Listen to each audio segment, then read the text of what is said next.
नमस्कार, आवाज आ रही है? हाँ आ रही है। साथी आज के जितने दिवस के आंदोलन में उपस्थित हैं सभी को मेरा नमस्कार। और अभी आप लोग को बहुत सारी व्हाट्सएप में न्यूज का आ रहा है जो आदेश जारी हो रहा है इनकम फीस का, तो इसमें जो हमारी मुख्य मांग है एक्चुअल में है 10 मांग, लेकिन हमारी जो लड़ाई है वो पहले 3 बिंदु जो है नियमितीकरण, ग्रेड पे निर्धारण और पब्लिक हेल्थ केयर का। बाकी जो चीजें हैं वो पहले से हमारे एचआर पॉलिसी में है।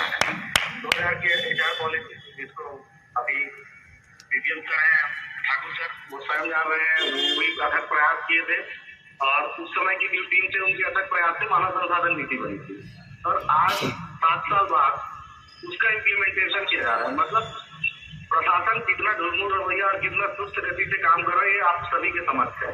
स्थानांतरण पॉलिसी पहले भी था और पहले भी स्थानांतरण हुए हैं, लेकिन उस स्तर पर नहीं हुए जिस स्तर पर होना चाहिए। मतलब जैसे रेगुलर का हर साल होता है उस स्तर पर नहीं हुआ। जिनका अच्छा पहुंच उनका हुआ, ठीक है। तो ये स्थानांतरण पॉलिसी की बात हो गई। चिकित्सा बीमा का अभी तक पत्र नहीं आया है। चिकित्सा बीमा में ये है कि पहले से वो एचआर पॉलिसी में, आप पूरे एचआर पॉलिसी पढ़ेंगे तो उसमें समझ में आएगा कि चिकित्सा बीमा का है और वर्ष 2019-20 से प्रति वर्ष केंद्र सरकार के द्वारा लगातार 5 करोड़ रुपए एनएचएम एम्प्लॉइज के लिए चिकित्सा बीमा के लिए आ रहा है, लेकिन फिर सुस्त रवैया राज्य कार्यालय का 5 लाख का बीमा आज तक नहीं मिला। 5 करोड़ की राशि का उपयोग नहीं हुआ। चाहे तो वो किसी थर्ड पार्टी से हमारा इंश्योरेंस करार कर सकते थे। जब सभी का बैंक ऑफ इंडिया में खाता खुला तो उस समय का जानकारी आप लोग का होगा कि स्टार प्लस की एक योजना थी उससे करवा सकते थे, लेकिन वो भी नहीं हुआ। अब उसमें दे रहे हैं जन आरोग्य का, तो मैक्सिमम लोगों के पास स्मार्ट कार्ड है, फिर उसमें भी ढुलमुल रवैया का वो कर रहे हैं, ठीक है। फिर एक आया है पीआर में क्या बोलते हैं पारदर्शिता का।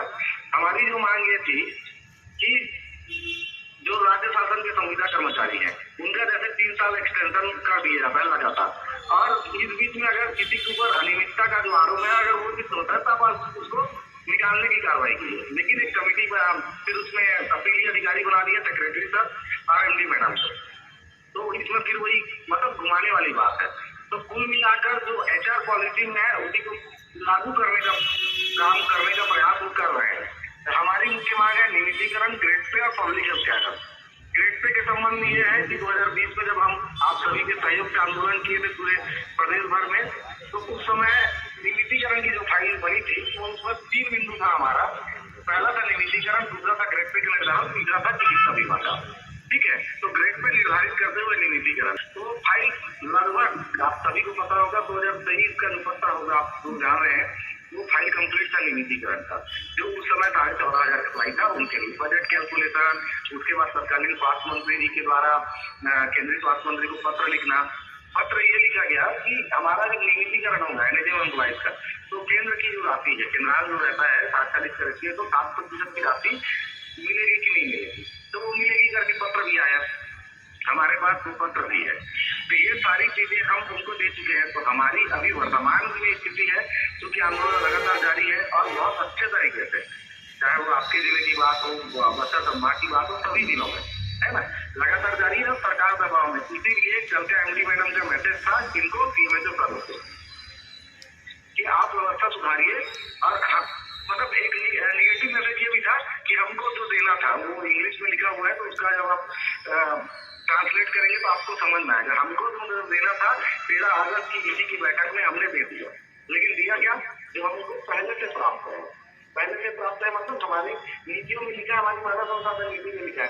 तो इस प्रकार का रवैया जो प्रशासनिक अधिकारी अपनाते हैं वही अपना रहे हैं। अब इसमें कल आपके यहाँ प्रदेश जी आए हुए थे तो बहुत सारी चीजों से अवगत भी कराए होंगे। तो कुल जाके हमको अभी लगातार आंदोलन जारी रखना है और आंदोलन में ये होता है कि मांगे तो लगातार बनी रहती है। अब कई बार का विषय ये आता है कि आंदोलन समाप्ति की ओर ऐसा वैसा, तो ये इस कारण होता है कि जब तक हमारा अंतिम व्यक्ति हमारे साथ है कर रही है, तो इस प्रकार से लगातार हम लोग का ये प्रयास है सारे अन्य भी वरिष्ठ है पद पर होंगे, लेकिन नया मसौदा लेकर ही हम डेलीगेशन करते हैं। तो डेलीगेशन अंतरराष्ट्रीय स्तर पर भी गए हैं। ठीक है, उस दिन कल मेरे जी बताए होंगे कि स्वास्थ्य में हम लोग गए और हमारी बात तो सीधी सी बात थी, उनको ग्रेड पे करवाते हुए नियमितीकरण की फाइल दी है। सैद्धांतिक सहमति तुम्हारे जी ने पहले से हमारे ओर से ग्रेड दे दी है। ठीक है, नियमितीकरण के लिए भी प्रस्तुत है। उसमें जो भी नियम कानून और आपको नियम कानून चेंज नहीं हुए नियमितीकरण के लिए। पिछली में ये था कि उमा देवी प्रकरण है, संविदा के कारण से नहीं कर रहे करके, उसके बाद तो हर दिन नए कोर्ट के चीजें हैं।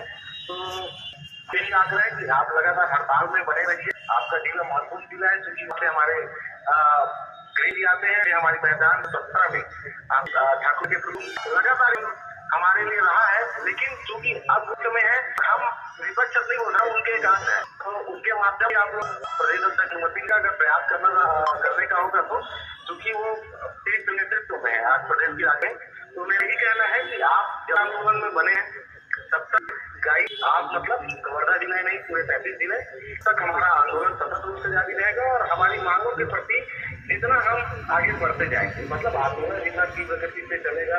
हर दिन हम लोग कुछ नया करते हैं। आज जिलाध्यक्षों से मुलाकात कर रहे हैं, दिन का कई जिलों में जिलाध्यक्ष से मुलाकात कर रहे हैं। तो इस प्रकार से आप लगातार प्रयास करते रहेंगे तो निश्चित तौर पर इस आंदोलन से हमको सफलता मिलेगी। और इसका हम लोग देख रहे हैं कि जो फाइलें वर्षों से दबी हुई थी वो फिर से निकल के होने लगी।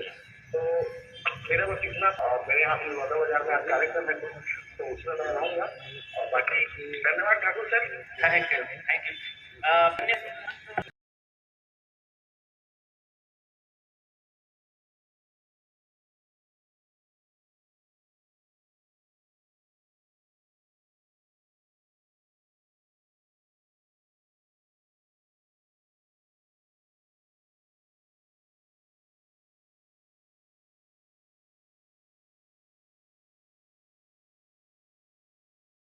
50 लोग पूरे प्रदेश स्तर से आए, उसी में से निर्णय लिया गया।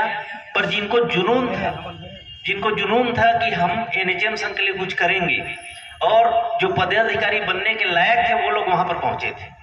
उनमें से ही छांट के 2-4 लोग थे, जिसमें से हेमंत सिन्हा जी जो प्रदेश अध्यक्ष बने, उपाध्यक्ष राखी शर्मा जो अभी भी भिलाई में है, उससे आप मिलोगे तो आपको मिलते ही दिल खुश हो जाएगा। इतनी जुझारू है कि वो मैं देखता था 56 डे के हड़ताल में रायपुर में, जब वो रात में 11:30 बजे जब सबको खिला लेती थी और सबको सुला लेती थी, तब वो अपने घर जाती थी। उसको कई बार मैं छोड़ने गया था। ठीक है, तो उसमें एक मनोज साहू जी हैं जो अभी डैम है सारंगगढ़ में। ठीक है, एक बीपीएम साहब थे अभनपुर के, वो पूरे छत्तीसगढ़ में अभी ट्रेनिंग सेंटर मतलब एनएचएम के ट्रेनिंग के हेड हैं। एक सत्य प्रकाश सिंह है जो सरगुजा में बीपीएम है। ये सारे टर्मिनेट भी हुए थे, जिसमें मैं भी शामिल था।